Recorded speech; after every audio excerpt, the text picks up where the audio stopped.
Good evening. Thought I'd have a little fireside chat, something a little different. Made a little fire tonight. It's been a overcast, cloudy, gray, doomy day. Gloomy day, I should say. Not doomy, but doomy. Maybe that's a new word. Doom, as in doomy. I just wanted to talk a little bit about some things that people have said after they have lost a loved one. And some people get very upset about things that people say after someone has lost a loved one. And I've seen videos that have the title 10 things you don't want to say to someone after they have lost a loved one. And I just want to say I see it in a different way. When someone says, "I'm sorry for your loss," or "time will heal all wounds," or "it will get better in time," or "they're in a better place." You know, whatever those sayings are, you need to move on. You know, don't get stuck on grief. Those kind of sayings. I have a different viewpoint about it, because if someone's saying that, you have to look at their intentions. And if their intentions are that they really mean well, then why get upset about it? When someone says, "I'm sorry for your loss," I say thank you. And it doesn't bother me in the least. You know, but I hear, some people say after they lost someone, that really bothers me when they say, "I'm sorry for your loss." It's so automatic. It's, well, there are people that say it because they work at a corporation and they have to deal with an estate and something that has to be shut down, and you have to tell them about the deaths, all of that. And the first thing that they will say is, "I'm sorry for your loss." Well, it's just something that they are told to say to you, but who cares? I think it's a nice thing that they're saying. And I always appreciate it when they say it. And when there's companies that don't say it at all, that's what bothers me.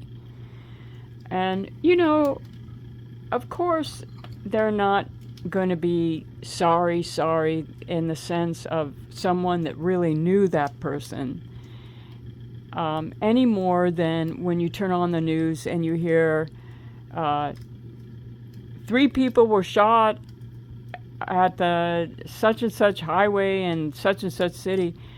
You don't know anything about them, and you just hear about a shooting, and how are you going to be sorry? It's something that's disturbing. Obviously, nobody likes to hear about anybody getting killed. And in our country, it happens every day, including with children.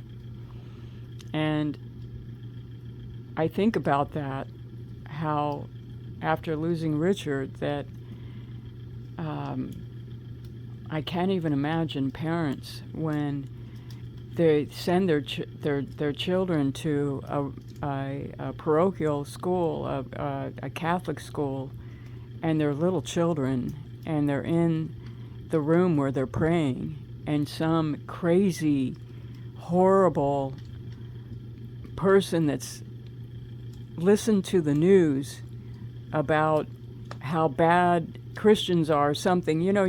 The media is responsible for 90% of these killings. Make no mistake about that. Make no mistake about that. The media provokes people. They provoke hatred, they provoke violence, they provoke division. I can't even talk to some of my friends and even my family members about Trump because they are so filled with hate towards him because of the media. You know, the media tells them every day, hate Trump, hate Trump. Now, how can I go against billions and billions and billions of dollars that are poured into the corporations that spread that hate? How can I go against that and say, you know what, they're wrong.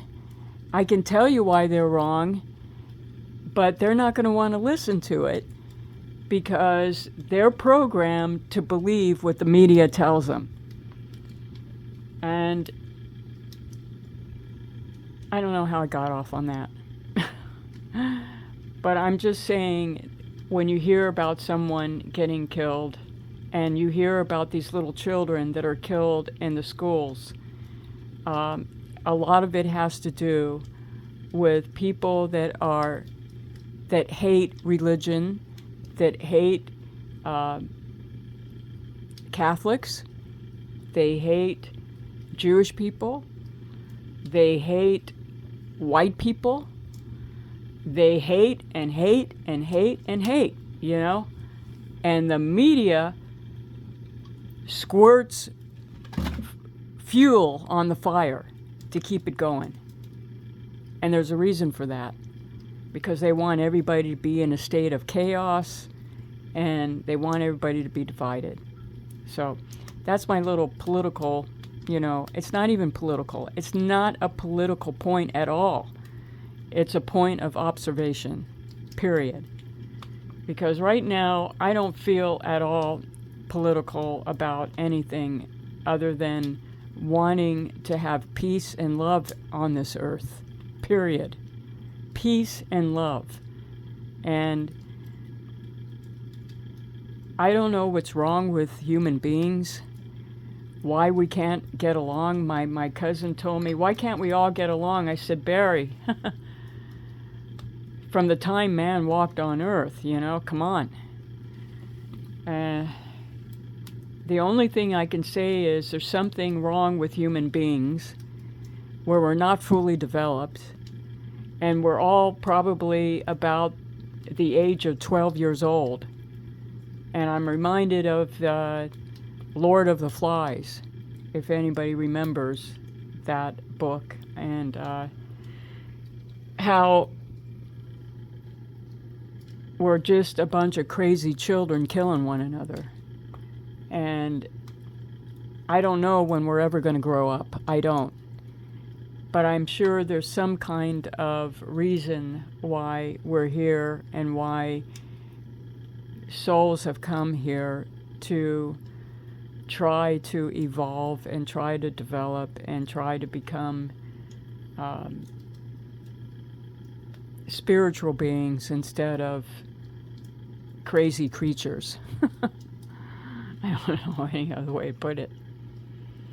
But I want to turn back to my reason why I'm making this video on people that make these sayings after someone dies, when they say, I'm really sorry, I know that they're in heaven, whatever sayings they are. There's some people, as I said, that you can even look it up, videos of people that have made videos that say 10 things that you do not want to say to someone after they lost someone. Well, you know what? They can say whatever they want to me. That's my perspective of it. They can say whatever they want to me because I look at their intentions. I don't look so much at the words, whether they, you think, oh, that's so trite. That's just, they're just mouthing, what they think they should say. So what? They're trying to be kind. And that's the point. That's the point. They're trying to say something kind to help you. And I don't care whether or not it sounds like something that's, just what they are told to say, or what they feel they should say, what they have been, I don't know, programmed to say. It doesn't matter to me. It doesn't matter if someone says to me, they're in a better place, time will heal, let it go, don't hang on to your grief. To me, they're just trying to be nice. They're just trying to be kind. And I accept anything that anyone wants to say about it. I welcome it. And I will not say 10 things that you should not say. Hey, say them. I welcome them. I enjoy hearing people say whatever they want to say that's coming from their heart. And that's what you have to look at. You have to look at their intentions. They feel awkward. They don't know what to say. And they know it's a sensitive thing. And it's very, it's